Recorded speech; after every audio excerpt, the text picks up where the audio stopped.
Glória a Deus. Vamos abrir a palavra do Senhor e começar a estudar essa noite. Eu quero que você abra em Juízes, capítulo de número 3.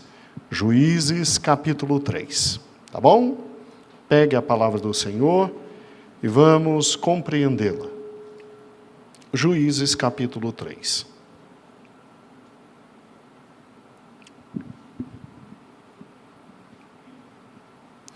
Você que está em casa também, abra em Juízes, capítulo 3.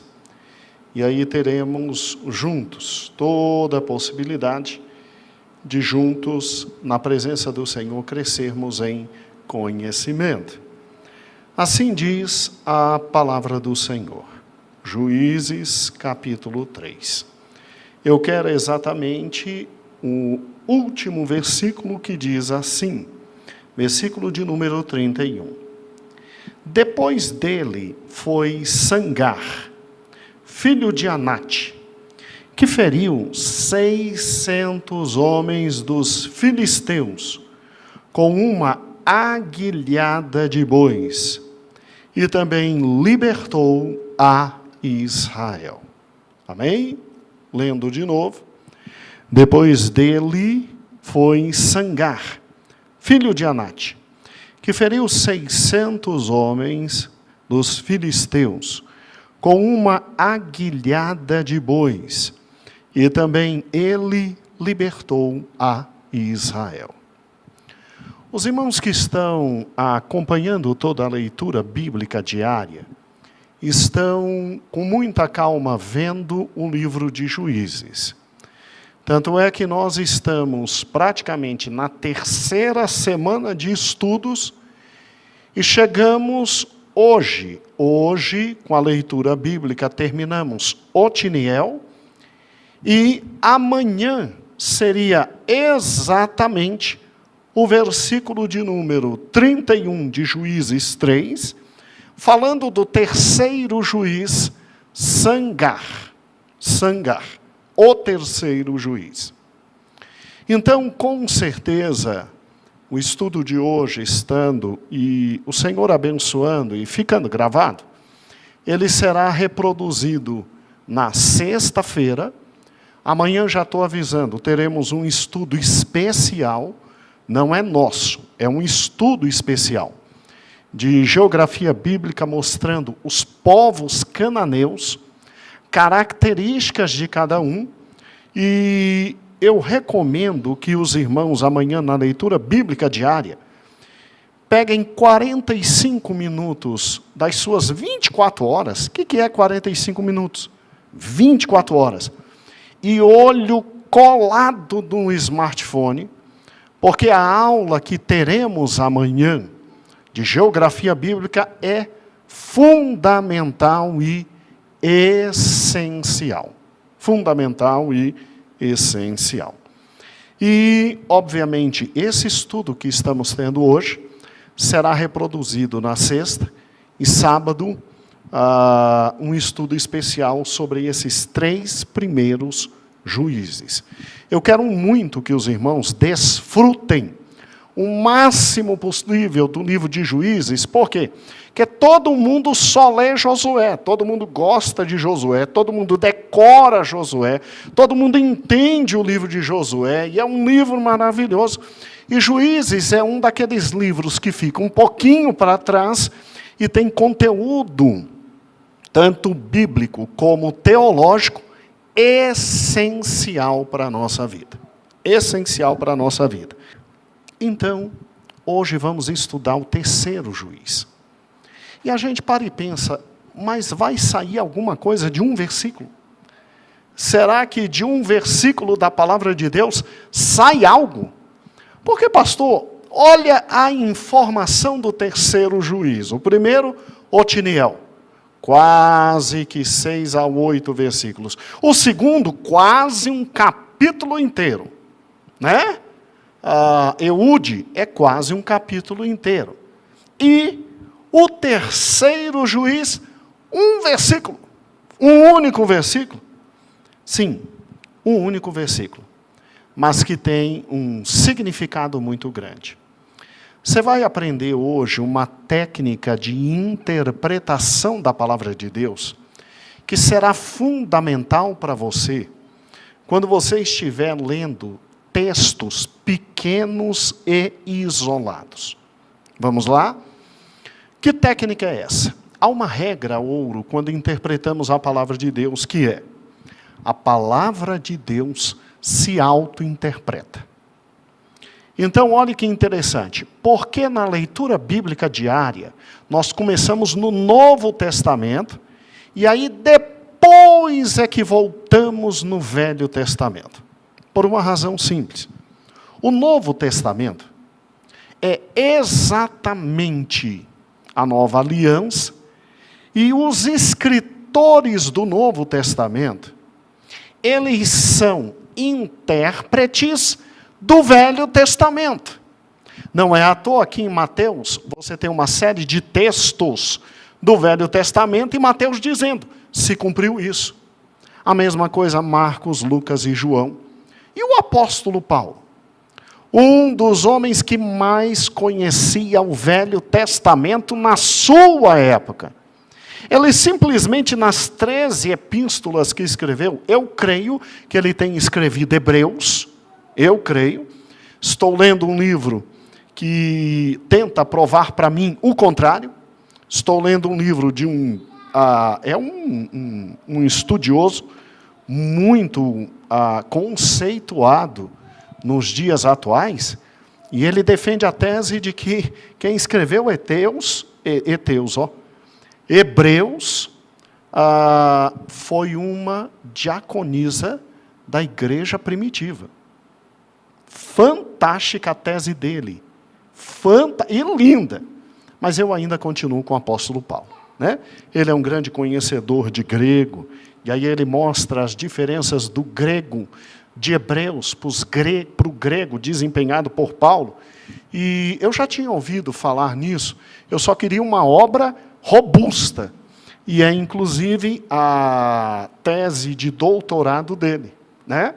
Ele defendeu isso, ele defendeu em uma universidade que é muito rígida quanto a isso, e que é bem tradicional, e que não admitiria uma tese dessa como nunca.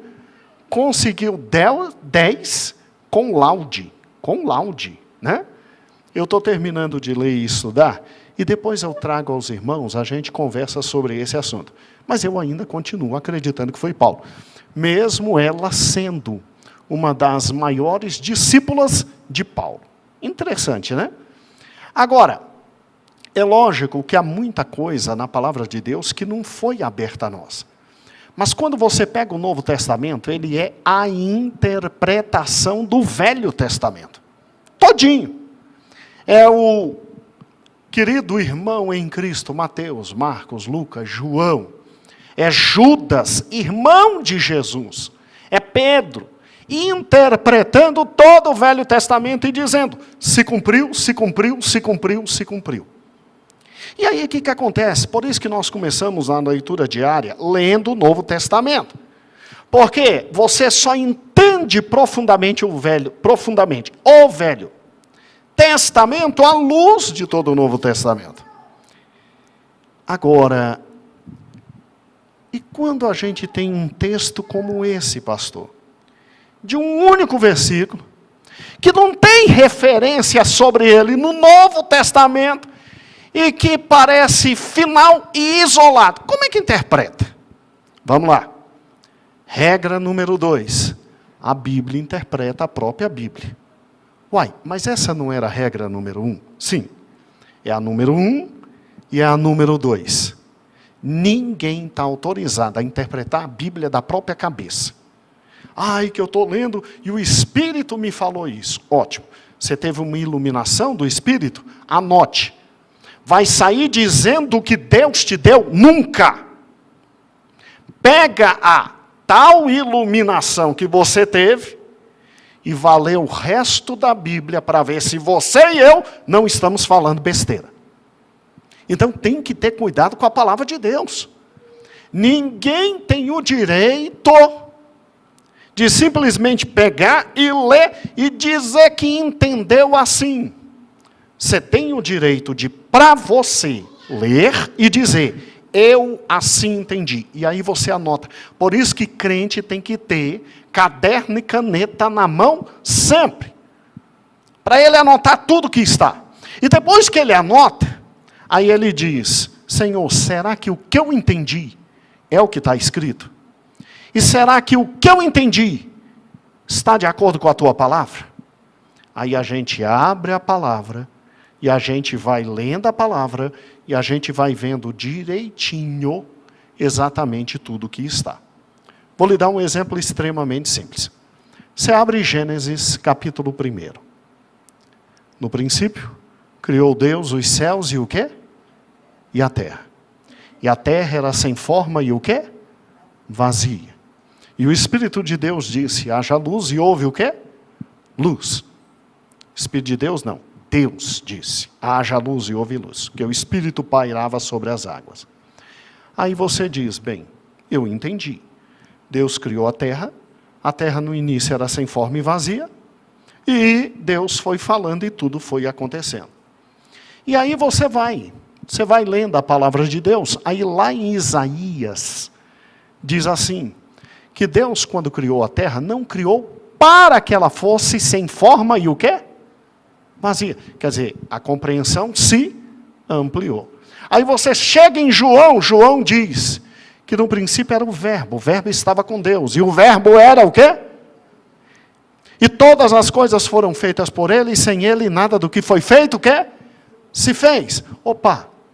Então, não foi só o Deus Pai, Cristo também estava. Eles fizeram e criaram tudo.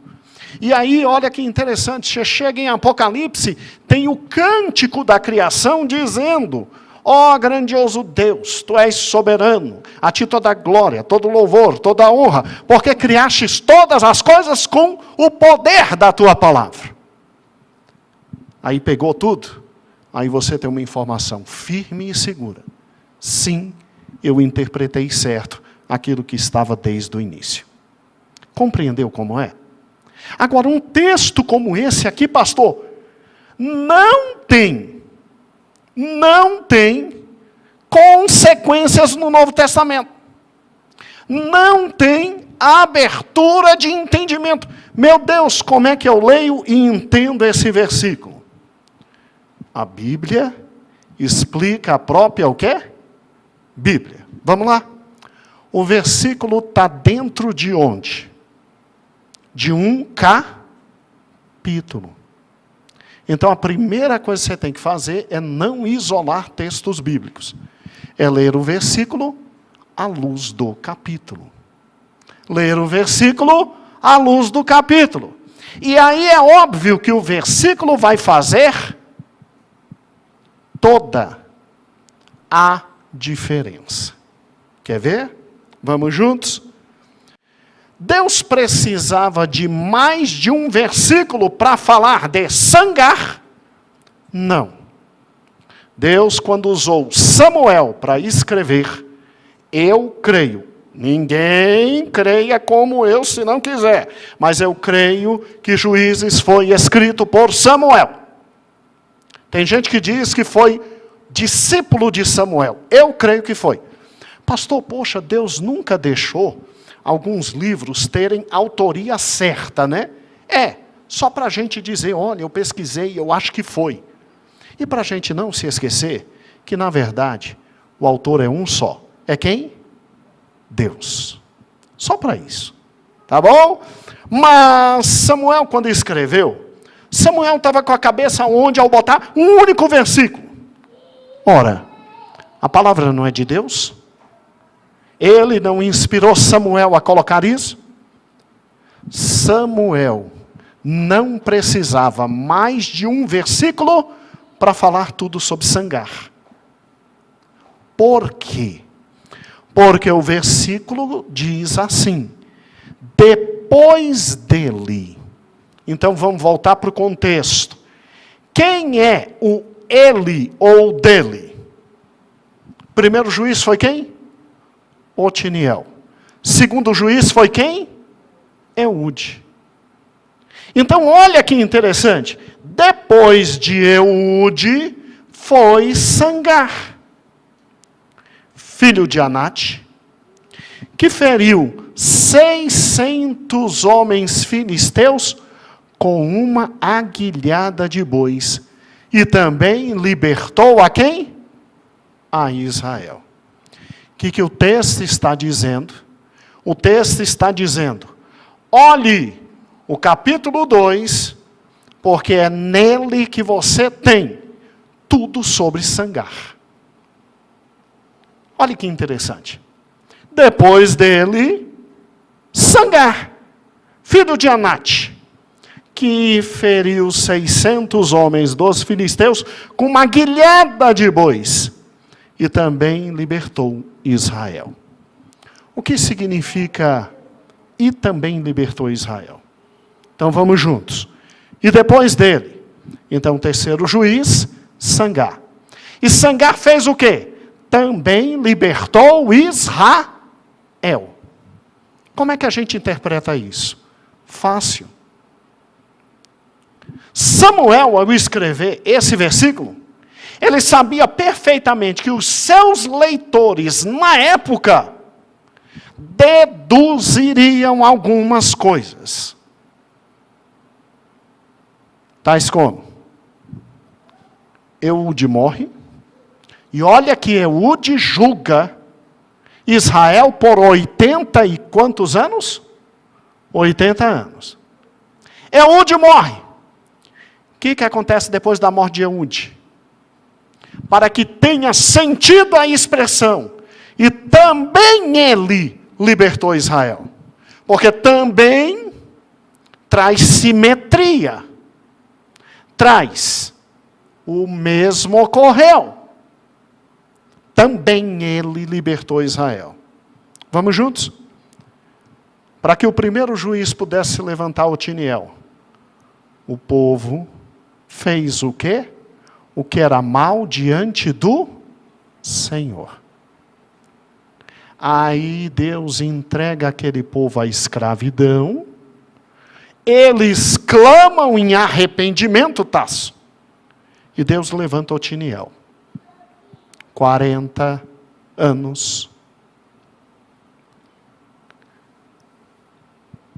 de liberdade.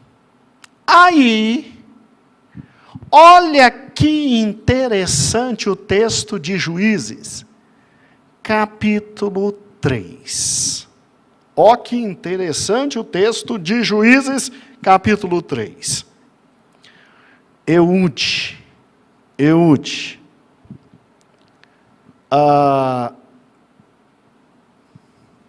Versículo 12. No 11 morre Otiniel, e no 12 diz, porém os filhos de Israel tornaram a fazer o que parecia mal aos olhos do Senhor. Então o Senhor levanta Eglon, rei dos Moabitas, contra Israel, porque fizeram o que parecia mal aos olhos do Senhor. Aí Eglon vem, se levanta e coloca Israel em jugo, não mais por 8 anos, mas por 18 quê? Anos. Marco Aurélio, quando Eglon se levanta, o segundo agressor, não diz o que era que o povo fez que era mal aos olhos do Senhor. Por quê?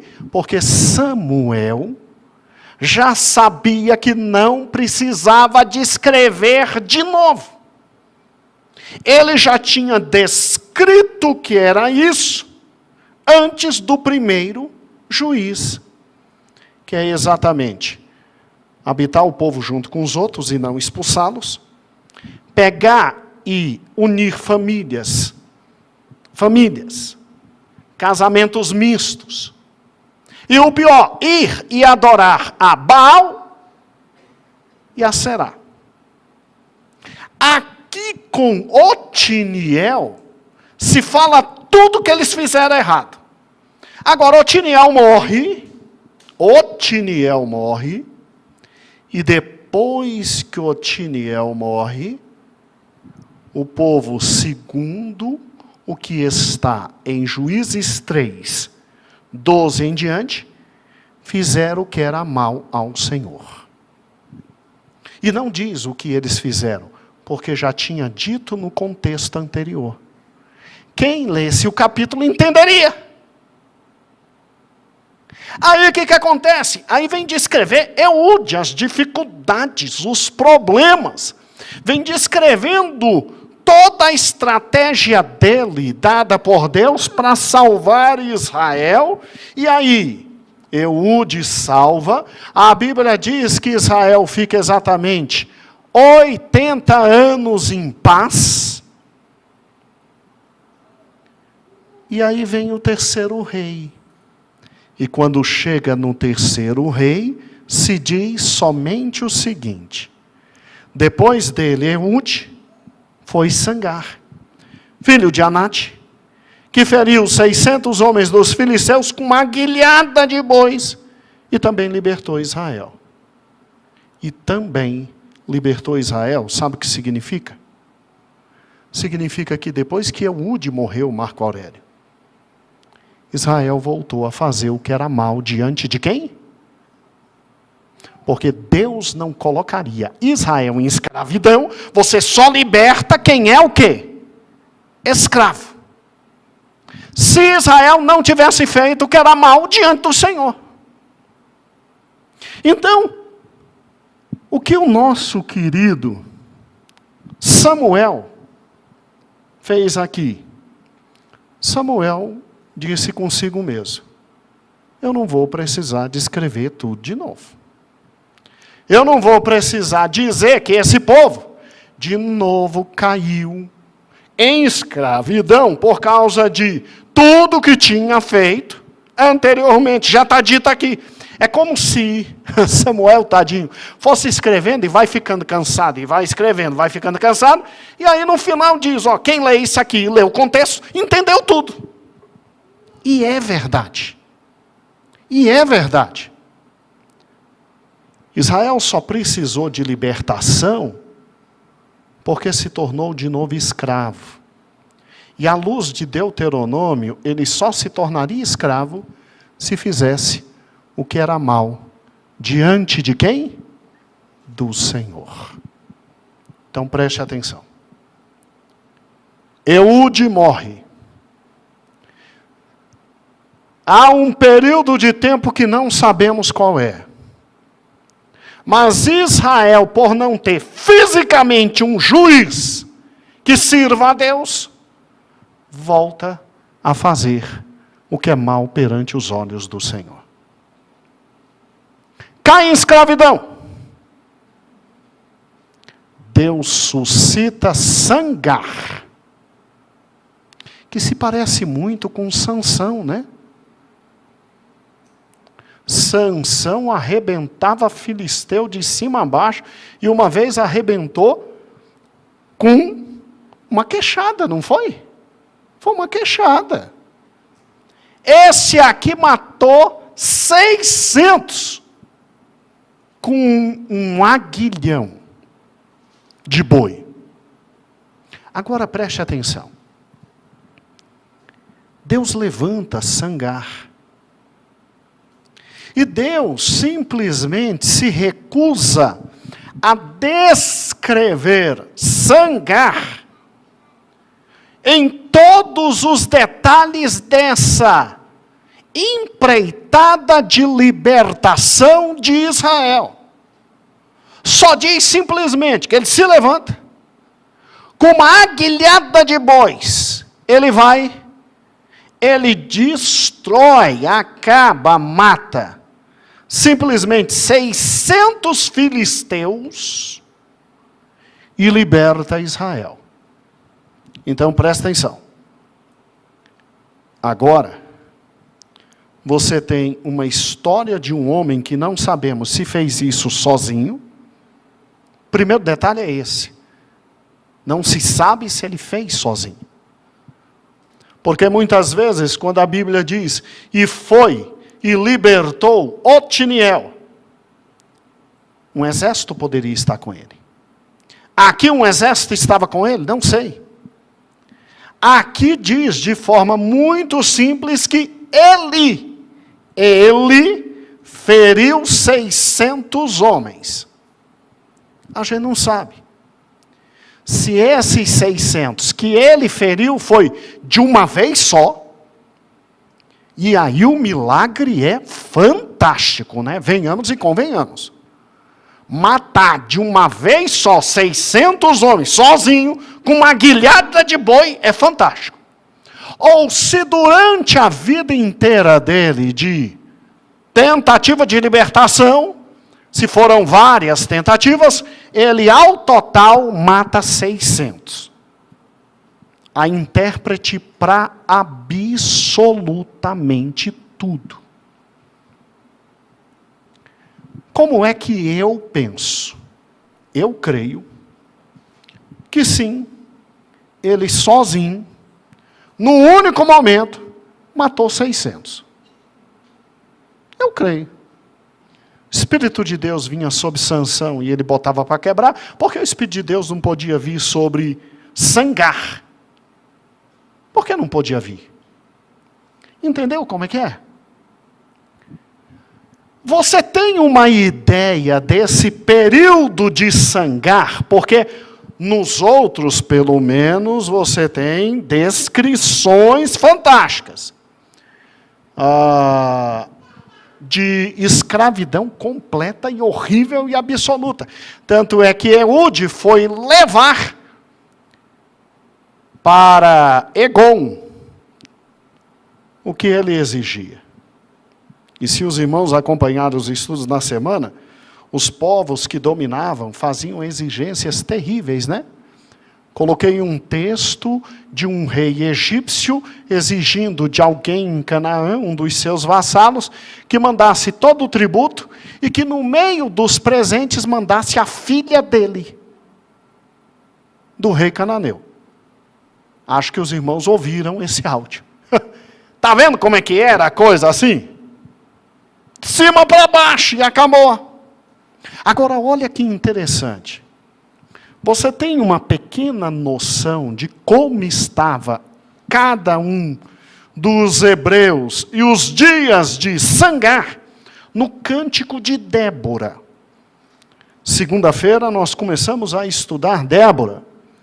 Lá em Juízes, capítulo 5, capítulo 5, versículo 6, Débora, quando fala de sangar, ela diz assim, nos dias de Sangar, filho de Anate, nos dias de Jael, cessaram os caminhos de se percorrerem, e os que andavam por veredas, iam por caminhos torcidos.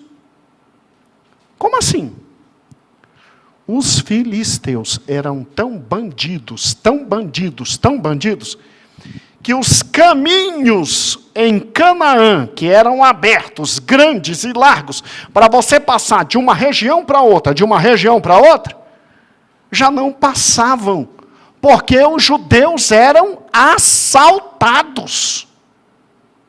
E aí eles tinham que percorrer caminhos tortuosos. Eu me lembro perfeitamente disso, porque quando eu estudava aqui no Gama, no primeiro grau, eu passei por uma experiência fantástica, que todo gamense passa, né? Eu fui para a escola, oitavo ano do primeiro grau, isso. E aí cheguei com meu tênis novo, rapaz, bonito. O nome dele era Daytona. Óbvio que os meninos nunca vão saber o que é isso. Mas o pessoal da minha época sonhava em ter Daytona. Olha o nome. Era muito bonito, confortável. E eu fui, obviamente fui, né, todo assanhado com tênis. Naquela época, garoto, 14 anos, para mostrar o tênis, óbvio, né? E talvez angariar, com todo respeito, alguma menina por causa do tênis. Ó como se pensava. Né? Vai com tênis bonito, talvez a menina olhe para você, pense que você é rico, e aí você tem uma certa chance com alguma menina.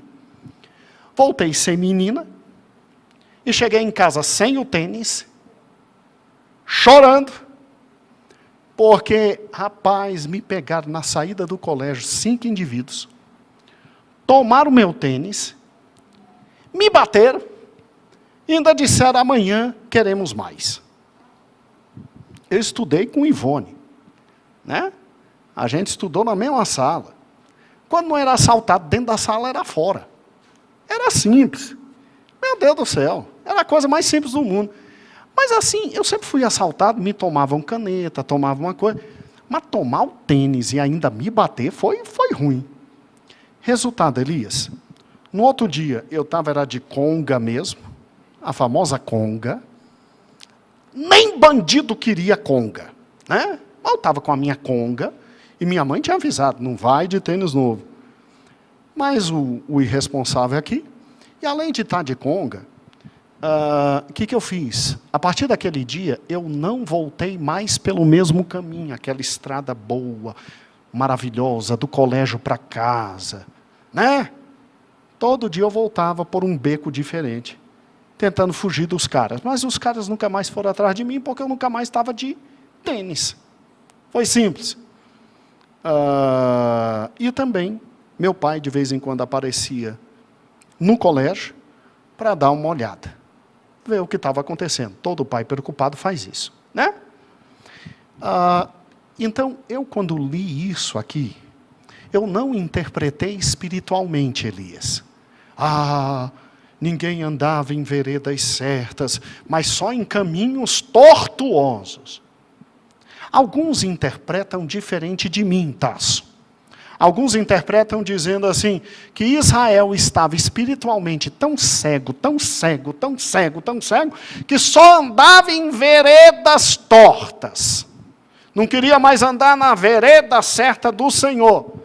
Mas lendo os intérpretes, 99 diziam, aqui não tem nada de espiritual nessa parte do cântico de Débora. Ela aqui está narrando como eram os dias de Sangar. E os dias de Sangar eram simples. Você é judeu, você saía de casa para quê? Para as 3 grandes festas. Você se lembra da revista que estudamos? Você saía para ir para Siló, porque aqui ainda não tem Jerusalém. Então você ia para Siló, levando as primícias. Na festa da Páscoa, dos tabernáculos.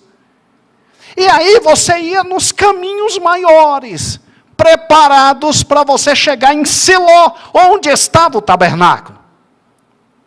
Adivinha quem te pegava no meio do caminho e te arrebentava? Os filisteus. Aí o povo de Israel, que não podia ficar, tinha que ir, começou a ir por caminhos sinuosos. Sinuosos.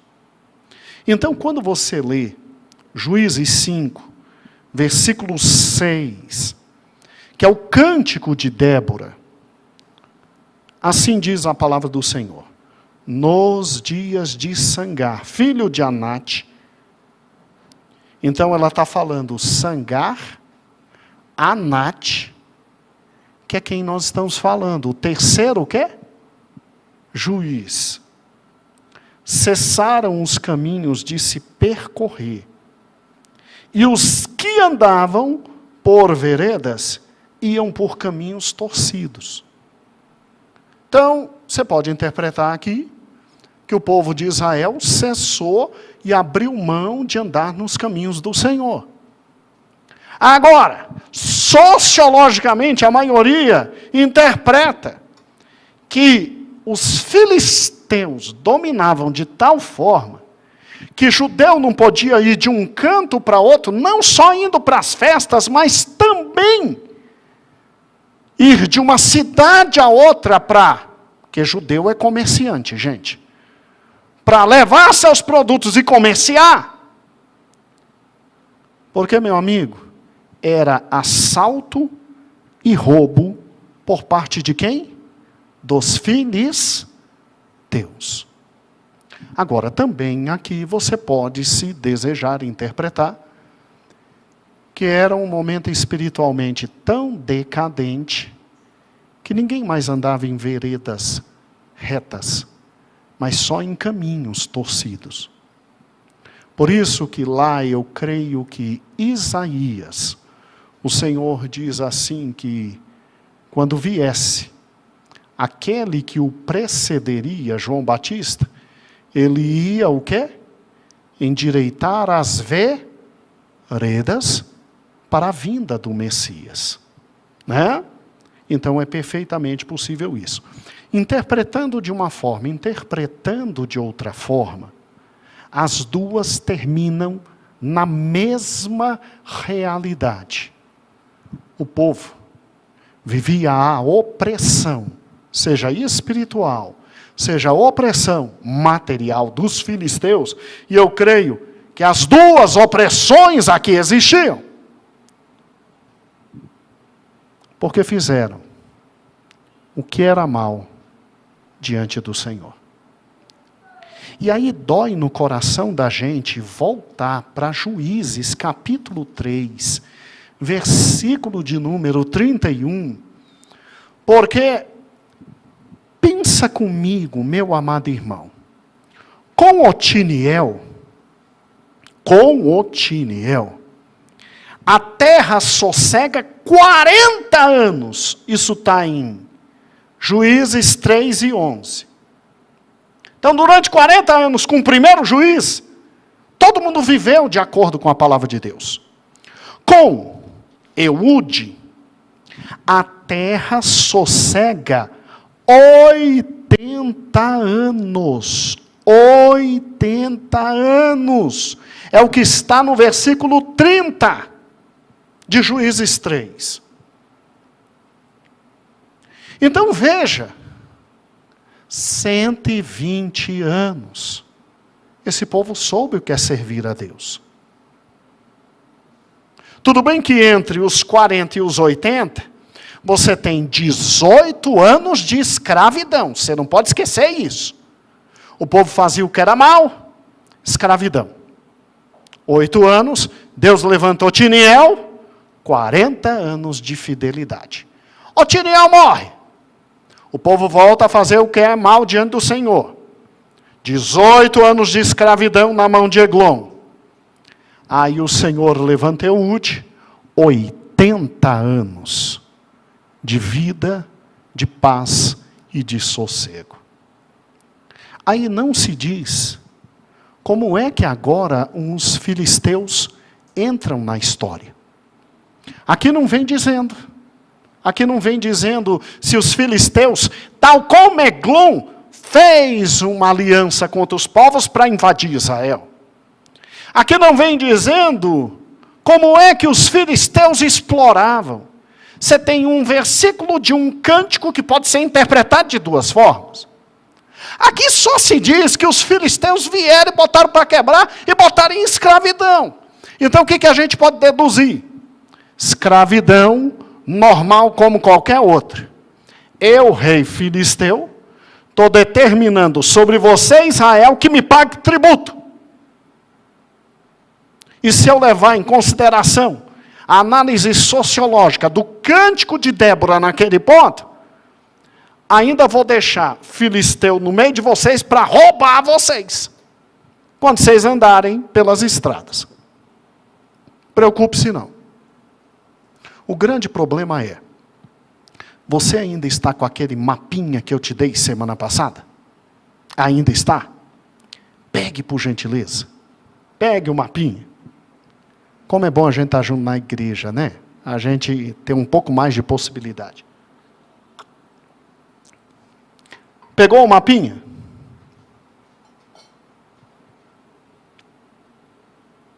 Achou aí? Eu ia trazer, eu esqueci. Está vendo as cidades aí embaixo, no cantinho, que você separou, que fica na parte de Canaã, perto do mar Mediterrâneo? Aí embaixo estão as cidades filisteias. Aí embaixo. Mãezinha, me empreste só um pouco. Obrigado, mãe. E vou destacar aqui para vocês. Pode ficar aqui, mãezinha, ó. Gate, Asquelon, Gaza, Eglon. Gade, Asquelon, Gaza, Eglon e Asdod. Faz uma bola aí, faz uma bola aí, faz uma bola aí. Junta elas, junta Gaza, Eglon, Gate, Asquelon e Asdod. Aqui, mãezinho, ó. Faz uma bola aqui nessas daqui. Estas 5 cidades são cidades filisteias. E a gente não tem noção se as 5 se uniram para dominar, ou se uma só dominava. O que a gente tem e sabe é que lá em 1 Samuel, quando a arca foi tomada, você se lembra que ela passou em várias cidades deles? E eles se arrebentaram tudinho com o problema da arca? Então a impressão é que os filisteus não trabalham sozinhos. São cidades e estados. Mas, pastor Cícero, a impressão que se tem é que se juntaram e vieram e dominaram Israel. Infelizmente aqui não se diz quantos anos dominaram. Deus não quis dizer. Deus não quis dizer quantos anos o nosso querido Sangar foi juiz. No livro História dos Hebreus, Flávio Joséfo diz que Sangar morre no ano em que se torna juiz. Não é um conhecimento bíblico. É um conhecimento do livro História dos Hebreus de Flávio Joséfo. Bem, é perfeitamente possível, né? Ele é um historiador. De onde ele tirou isso? Eu não sei, mas é Flávio Joséfo nos dando essa informação.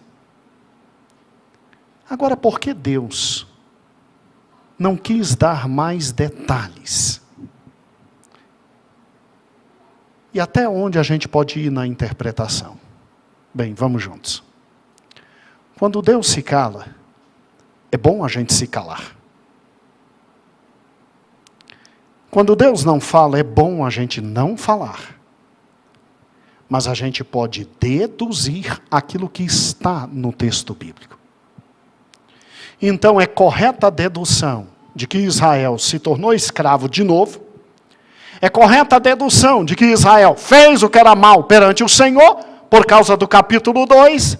É correta a interpretação que assim como Deus fez com Otiniel e Eude, fez agora com Sangar, levantou esse homem para um grande livramento. E a gente pode crer que ele acabou com exatamente 600 filisteus libertando Israel com uma simples aguilhada de bois. O que Deus então quer nos dizer? Bem, em primeiro lugar, se ele fez isso sozinho, Deus está dizendo isso para mim e para você. Eu só preciso de um homem que ouça a minha voz e me obedeça. Se ele tinha um exército, Deus então está dizendo, eu só preciso de alguém que lidere e que ouça a minha voz e que confie em mim. Uma coisa ou outra, nós temos que ter algo no coração. Deus usa um e Deus usa o chefe de todo um povo. Basta crer na palavra dele. Segunda coisa que o Senhor está falando aqui, eu quero fé. Como assim eu quero fé? Você não está vendo fé transbordando aqui, não? Eu estou vendo. Dê uma olhadinha na palavra aguilhada de bois. Sabe o que é uma aguilhada de bois? Vamos juntos. Enquanto os meninos preparam 2 slides que eu trouxe,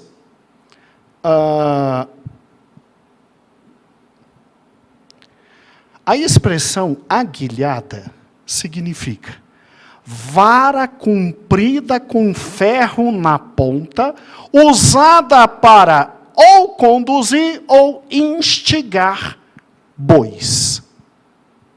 Vara comprida com quê? Ferro o quê? Na ponta. Usada para quê? Para instigar ou guiar bois. Olhe para essa imagem. Você está vendo ali os bois? Está vendo? Você está vendo o arado? Está vendo? A canga neles, está vendo? Está vendo a esposa do agricultor? Ela está com uma vara o quê? Comprida, que na ponta tem o quê? Algo pontiagudo, para dar uma espetadinha de vez em quando no boi que não quiser andar. Está compreendendo? Isso é aguilhão, ou aguilhada.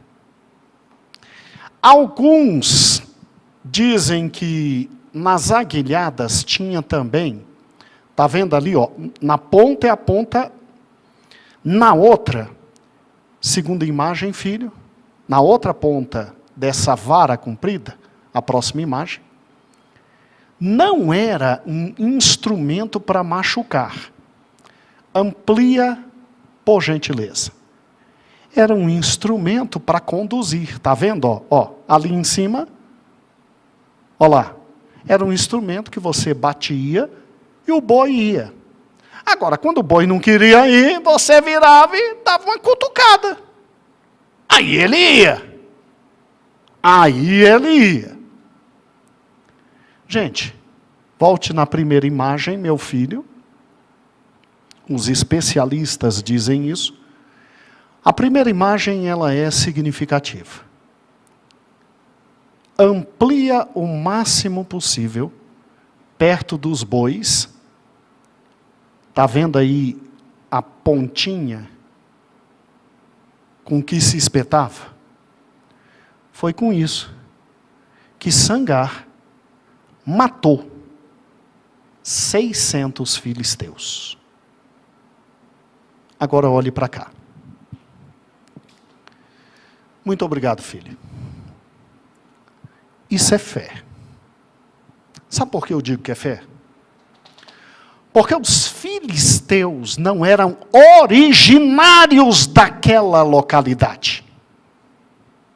Dá uma olhadinha de novo no mapa. Você acha que filisteu é dessa área geográfica aí de Canaã? É não! Filisteu veio das ilhas gregas, de Micenas. Era chamado povo do mar. E eles detinham uma tecnologia que Israel não detinha, o ferro. Você vai ver isso. Lá em 1 Samuel, eles sabiam fazer instrumentos. E já dominavam o ferro, que era uma tecnologia maior ainda. Tanto é que eles tinham Israel na mão, como está em 1 Samuel. Porque o pobre do agricultor israelita, nessa época, hebreu, tinha que ir até Gaza para afiar os seus instrumentos. É mole? Está lá em 1 Samuel. Gente, olha para a minha cara, vamos lá. A gente só acredita porque Deus está falando, não é verdade? A gente só acredita que está na Bíblia. Como é que você, com um aguilhão de boi, me mata 600 homens que já têm o ferro na mão e a espada na mão? Sabe quem é você? É alguém completamente insano, que ouve Deus falar e que vai porque Deus falou. E se chama fé. Isso se chama fé. Meu amigo, Sangar, para morrer, precisava de só 3 filisteus. Nada mais. 3, 4, 10 filisteus juntos acabariam com a vida de Sangar. A Bíblia não diz, mas esse homem ouve a voz de Deus. Esse homem sabe que se levanta na força do Senhor. Esse homem conhece a lei. E esse homem se levanta, e ele vai lá, e ele salva Israel. Talvez inspirado por Otiniel, não sei. Talvez inspirado pelo segundo juiz Eude, não sei. Eu sei que alguém com uma guilhada de bois mata 600 homens. E Deus é Deus para fazer isso. Deus é Deus para fazer isso. Sabe o que o texto está dizendo para mim e para você? Que Deus, Ele sempre providenciará para o seu povo a bênção que Ele prometeu. Sempre. E que Deus não precisa que você tenha instrumentos que os outros têm. E que os inimigos possuem. Deus precisa de um coração obediente. Só isso. Deus está dizendo que usa o nada para confundir o tudo. Deus está dizendo que pega as coisas loucas desse mundo aqui, esse texto está dizendo isso, para simplesmente confundir as sábias. Talvez Sangar tenha se lembrado de toda a história que ouviu dos seus antepassados e tenha dito, peraí, Jericó caiu, foi com gente tocando buzina.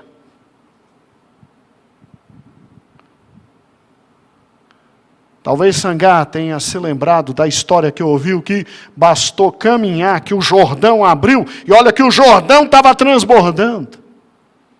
Será que Sangar se lembrou de cada um dos milagres feitos, e que seus pais tinham contado diante da maior autoridade militar de todos os tempos, Faraó? Será que Sangar se lembrou de Gênesis 1? No princípio criou Deus os céus e o quê? Eu não sei. Eu só sei que Deus usa o que a gente tem em nossas mãos e Ele nos deu para que a sua glória se manifeste. É só isso que Deus precisa. Nada mais. Será que Sangar era idoso? Porque mal venceu agora que tem pai, já morreu, segundo Flávio Josefo? Ou será que Sangar era novo e aí o Senhor levou? Eu não sei.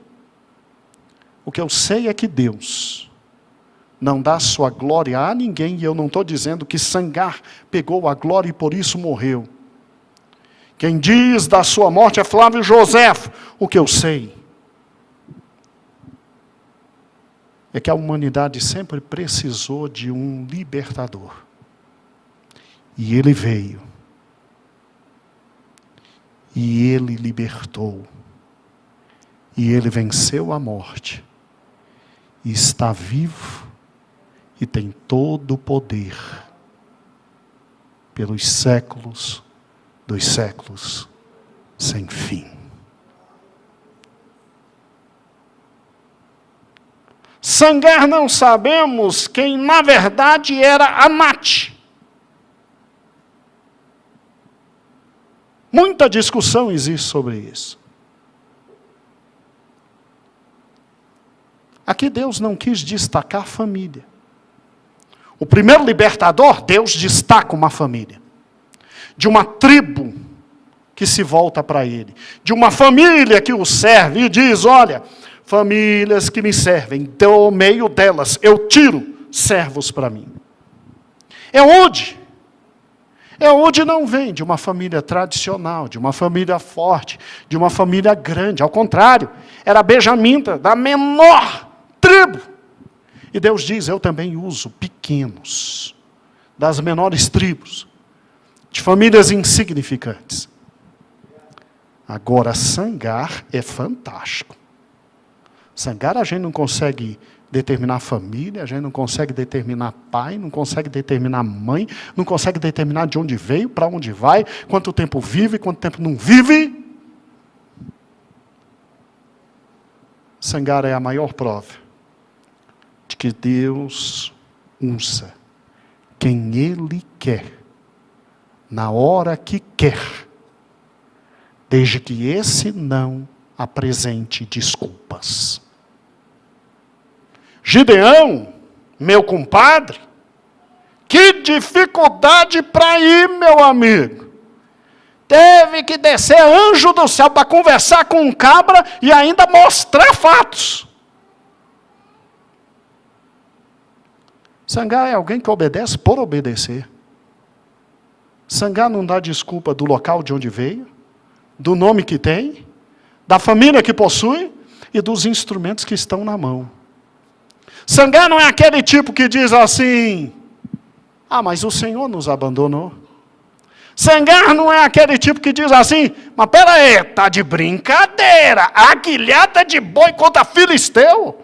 Sangar não é um menino que diz, mas eu estou só. Sangar é um homem que ouve a voz do Senhor. Não diz uma palavra. Vai lá e faz o serviço. Que Deus fantástico, né? E um único versículo.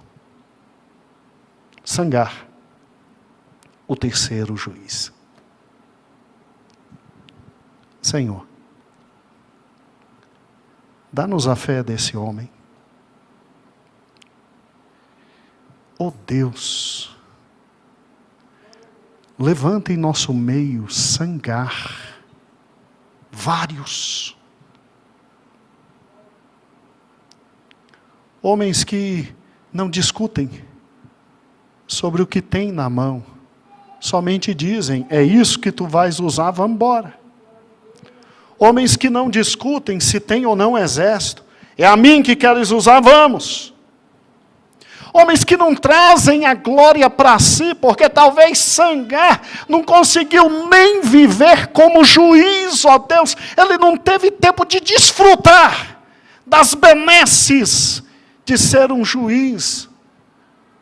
Homem que faz o que tu queres, independente do dia de amanhã, do depois.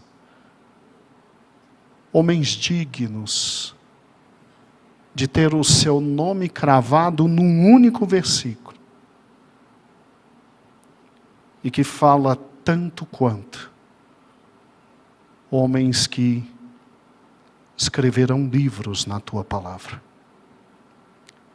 Bendito sejas tu, ó Deus, que levanta Otiniel. Dá-nos Otiniéis. Bendito sejas tu que levanta Eudes, dá-nos Eudes. Bendito sejas tu que levanta Sangar, dá-nos Sangars. Para que homens fortes como esse possam conduzir o teu povo ao grande e único juiz, nosso amado Cristo. Nosso irmão mais velho, nosso companheiro, irmão de dores, irmão que nos ama, irmão que nos protege, irmão que nos abraça, irmão que foi capaz de dar a vida e de nos amar com amor incomensurável.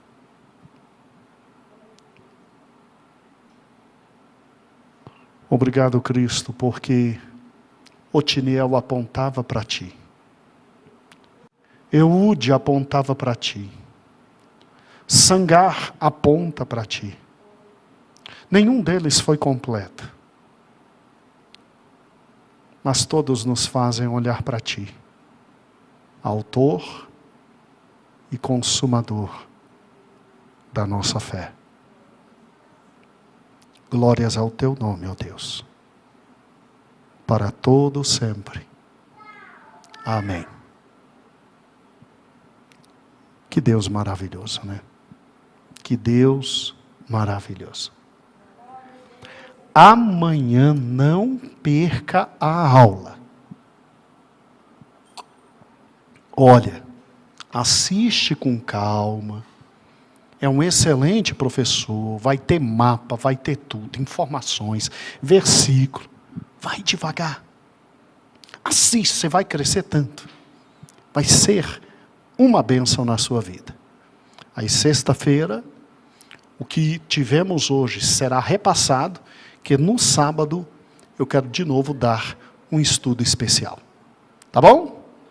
Vamos louvar a Deus. Vamos engrandecer o Senhor. Agradecê-lo por tão precioso momento na presença dEle. Amém? Vamos louvar. Meu amor, me ajude.